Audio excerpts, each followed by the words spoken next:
I'm Kathleen Ignacio. I head the procurement function, facilities function, outsourcing function in CIMB Philippines. So I've been in the banking industry for almost 10 years now. Prior to CIMB, I actually joined a multinational bank that I could not disclose, but I'm also championing the sustainability of the whole region.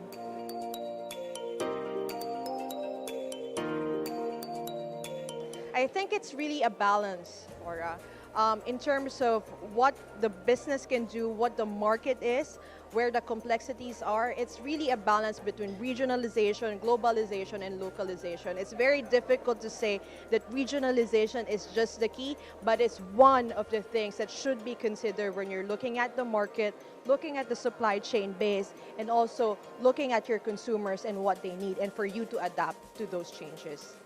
For example, right, initially when the COVID hit, so we are one of those businesses that actually boomed during the pandemic. So there is disruption during the whole COVID situation. So it was very difficult to actually get the supplies from a regional supplier because of course, you're not the only ones that getting the products and services from them. So you would need to look into local suppliers. There are actually two important portions here for localization. So first is that they could actually act as your secondary supplier, and you're also acting as a sustainability partner. As you know, in the Philippines and also in ASEAN countries, most of our suppliers are actually SMEs. So if you're working with them, you're also helping the economy for it to be sustainable to them. And also you're protecting your supply assurance to make sure that there's no disruption in the services that you provide to your consumers.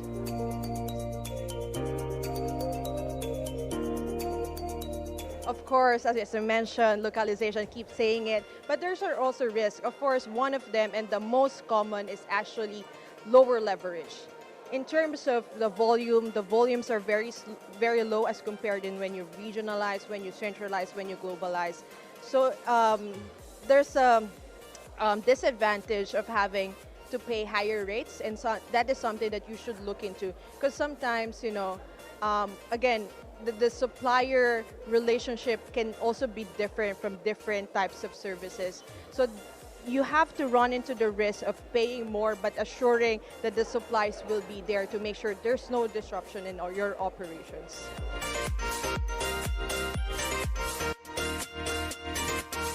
I think sometimes it's really difficult to understand. We're living right now in a very vulnerable and unstable world. The geopolitics is there. The COVID situation still hasn't stopped.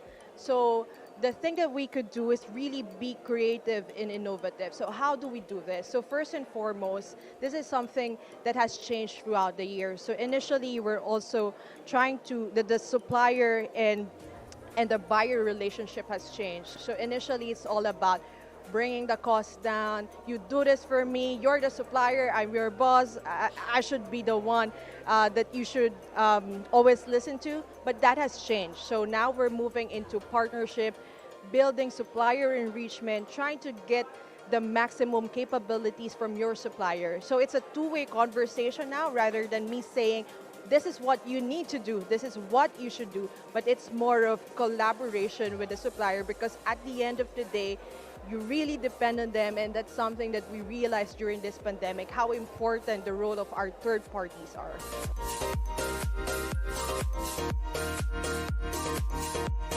Well, I will talk much about resilience. Actually, the debate about regionalization and localization will be put into test in our panel discussion. But I'm hoping to also include some of the sustainability because I think everyone is talking about it. But the action in terms of how we could do so much more for the environment, for the sustainability of all the small, medium enterprises is something that I really want to touch in the conversation for this Procurecon.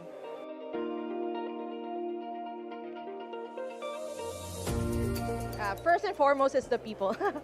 The networking, so I've been seeing a lot of my colleagues here, so it's really good to be in touch. And I think the second one and the most important one is the knowledge. So if we combine all the experiences of the people in here, of all the knowledges of all the delegates, the speakers that are here. It's really unprecedented. So it's very good to catch up on the things that you might not know and learn from these people just by hearing their stories, understanding where they're coming from. It's really good to really understand and connect.